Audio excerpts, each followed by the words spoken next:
I don't know how to tell you this. I was already sitting up.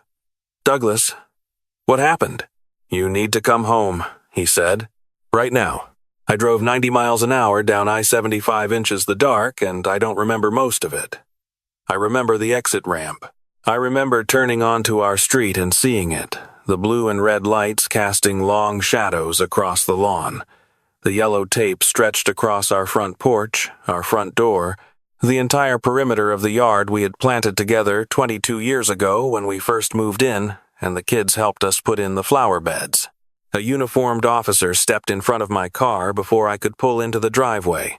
"Sir, you can't come through here. That's my house," I said. I heard my own voice, and it didn't sound like mine. "Sir, can I get your name?" "Gerald Whitmore. That is my house. My wife is inside that house." He put a hand up. "Sir, I'm going to need you to step out of the vehicle and come with me." They walked me to a second officer, a detective in a gray jacket, who told me his name was Reeves and shook my hand like we were meeting at a Rotary Club dinner. He had the calm, careful way of talking that people develop when they have to deliver catastrophic news regularly. "Mr. Whitmore," he said, "there's been an incident at your property tonight. At approximately 11:45 p.m., neighbors reported hearing a single gunshot. When officers arrived, they found a male victim inside the residence. He was transported to Miami Valley Hospital. He did not survive." I heard the words. I processed them individually, but they didn't arrange themselves into meaning for a moment. "Where is my wife?" I said. Detective Reeves looked at me carefully. "Your wife is in custody, Mr. Whitmore. She has been taken in for questioning in connection with the shooting. The ground did something strange under my feet. She's not hurt? She has some minor injuries consistent with a physical altercation. She is receiving medical attention at the station." Who I stopped. There was a pause. Not long. A second, maybe two. But I had been an engineer for 30 years, and I understood the weight of structural pauses. "At this time, we believe the victim is a man named Ray Calhoun," Detective Reeves said. "We understand he may have been an acquaintance of your wife's." Acquaintance. That is a word built specifically to carry weight it refuses to name. They took me to the station in a separate car. They sat me in a room, and a different detective came in and asked me questions for 40 minutes. Where had I been? When did I leave the house?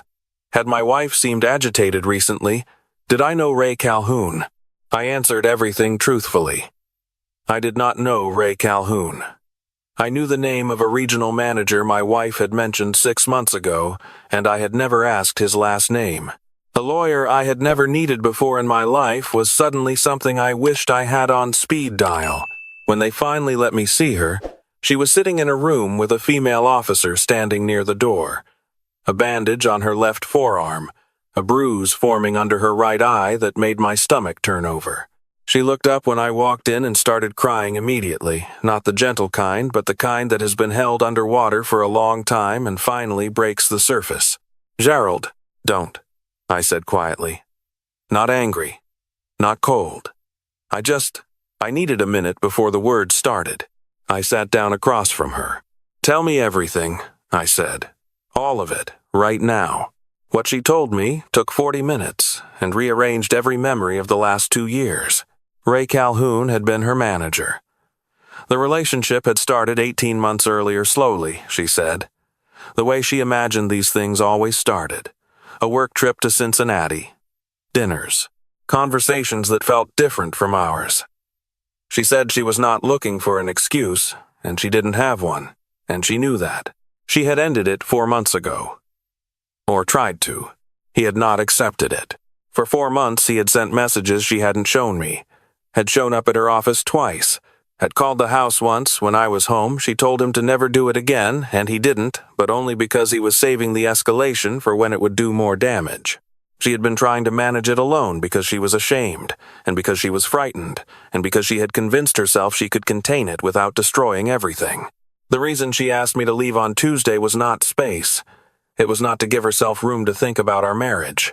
On Tuesday afternoon, Ray Calhoun had texted her a photo of our driveway with the message, "We need to finish our conversation in person or I finish it for you." She did not know what "finish it for you" meant precisely. She knew it was not good. She knew he had been unpredictable, and she knew that if I was in that house, whatever he was planning would involve me. So she sent me away. On Friday night, at 11:30, he came to our door. She told me later she had already called the non-emergency police line twice in the previous week and had been told without a specific threat or physical contact there was limited intervention available. She had been documenting. She had an appointment with an attorney the following Monday. He didn't wait for Monday. When he came through our front door, she had not opened it. He had a key she did not know he had made. She was already holding the phone trying to dial 911. He came at her in the kitchen. There was a struggle. She did not have a gun. He did. And somewhere in that kitchen, in our kitchen, where she burned dinner and laughed about it, and where we had stood together making Thanksgiving dinner for 31 years, she got that gun away from him. One shot. She called 911 immediately after. She was still on the phone when the officers arrived. I am telling you this the way I eventually came to understand it, not the way I understood it sitting across from her in that room at 4 a.m., bruised and bandaged and looking at me like she was waiting for a verdict. At 4 a.m., I understood almost none of it. I understood that my wife had been having an affair. I understood that a man was dead in my house. I understood that my wife was in police custody. That was about the full capacity of what my 63-year-old heart could hold in one sitting. I stood up. I told her I was going to find her a lawyer. She reached across the table and grabbed my wrist. "Gerald, I sent you away to keep you safe. I need you to know that." I looked at her hand on my arm. I looked at her face. I didn't say anything. I walked out. The next 6 months were the kind that age a man in dog years.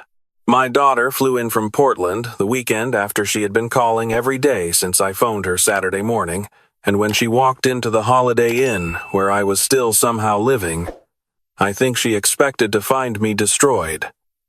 I was not destroyed. I was something quieter and stranger than that. I was a man standing inside a life that no longer matched any of the blueprints I had been working from. My son, who is 34 and has his mother's way of going quiet when the feeling is too big, came down 2 weeks later. We sat in the Holiday Inn parking lot in his truck for 2 hours one evening and didn't say much. At some point he said, "Dad, she made a mistake, but she also tried to protect you." I told him I knew that. He said, "Do you believe it?" I told him I was working on it. My wife was charged with manslaughter in the first degree. Her attorney argued self-defense that Ray Calhoun had entered the home without permission, that there was documented evidence of months of harassment and threatening messages, that the physical evidence at the scene was consistent with her account of a struggle. The prosecution argued that the circumstances were complicated by the nature of the prior relationship. The trial lasted 11 days. I went every day. I sat in the third row.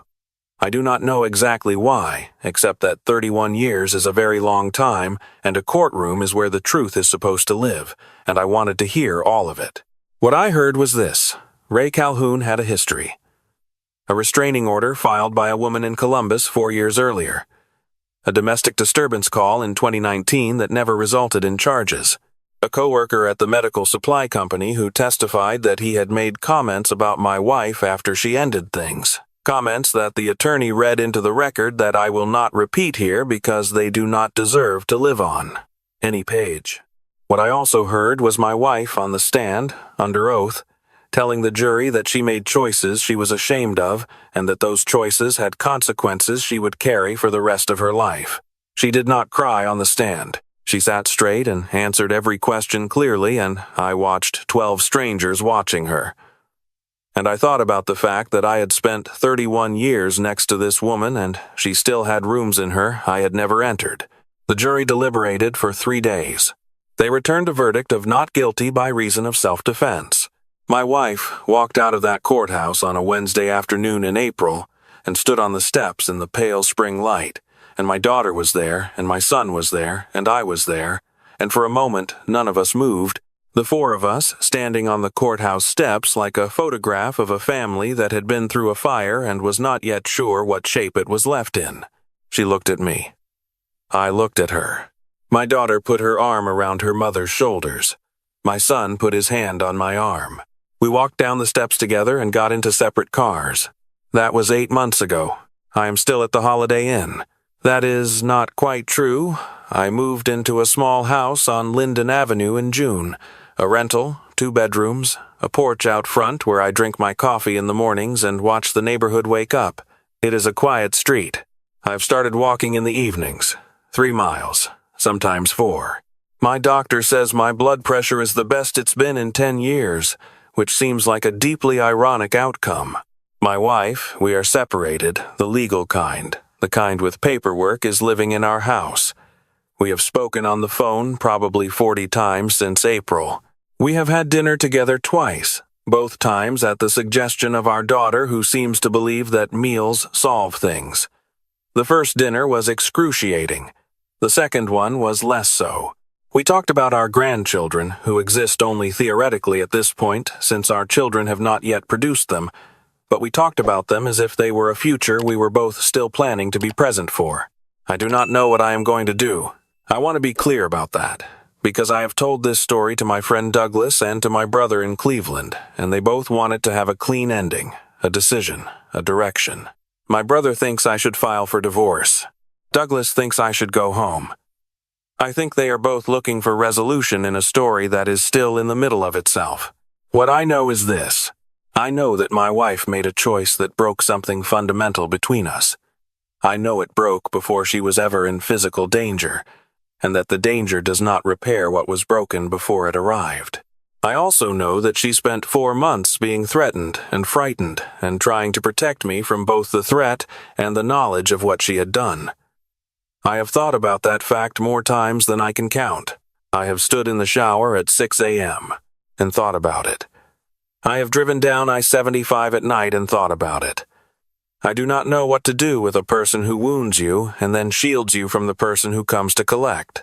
My daughter calls me every Sunday. We talk for an hour, sometimes more. She is the one who asked me once, gently, whether I thought the marriage was already over before any of this happened. Whether what I was grieving was the affair or the 31 years, and whether those were actually 2 different things. I told her that was a question I was not yet equipped to answer. She said, "Okay, Dad. Take your time." My son texts me most mornings. Nothing heavy, usually. The weather, a sports score, a photo of something funny he saw. He is very much like me. In that way, he expresses love through small, consistent presence rather than large declarations. I look at those texts every morning, and I think about the night he sat with me in the Holiday Inn parking lot and said, "She made a mistake. But she also tried to protect you. The boy has more wisdom at 34 than I had at 50. I will tell you what I have not told most people. About 2 months after the trial, I received a letter. Handwritten, 2 pages, in the handwriting I have known for 31 years. I have read it probably 20 times. I'm not going to tell you everything. It says some things belong to the people involved and no one else. But there was one line that I have come back to more than any other. She wrote, "I have spent 31 years being loved carefully, and I got confused and thought careful meant small. I know now that careful meant you were paying attention to everything. I am sorry I stopped noticing." I put the letter in the drawer on my nightstand. I take it out every few weeks. I read it. I put it back. There is no ending to give you tonight. I am 63 years old, and I am sitting on the porch on Linden Avenue, and the evening is doing what October evenings do in Ohio, pulling the light down early, turning the air sharp, reminding you that everything changes, and some of it comes back around, and some of it doesn't, and you don't always get to know which is which while you're standing in it. What I know is that I am still here. My wife is still here. My children are here. The house on our old street is still standing, flower beds and all. And my neighbor Douglas still waves at me when I drive past on my evening walks, which I do sometimes. I don't know why exactly, only that it feels like something a man my age is allowed to do. Drive past the place where his life was made, acknowledge it, keep moving. I don't know if I'm going home. I don't know if home is still a place that exists in the form I remember it. But I know that I am not done asking the question. And I think I have to believe that not being done asking is the same thing as not being done. I'll leave it there for tonight. If you've sat with this story all the way to the end, I think you know what I'm carrying. Some of you have carried something like it yourselves. That's why we're both still here, still looking for the words, still trying to figure out what a person does with a love that got complicated before it got a chance to be simple again. One day at a time. One honest question at a time. That's all any of us can do.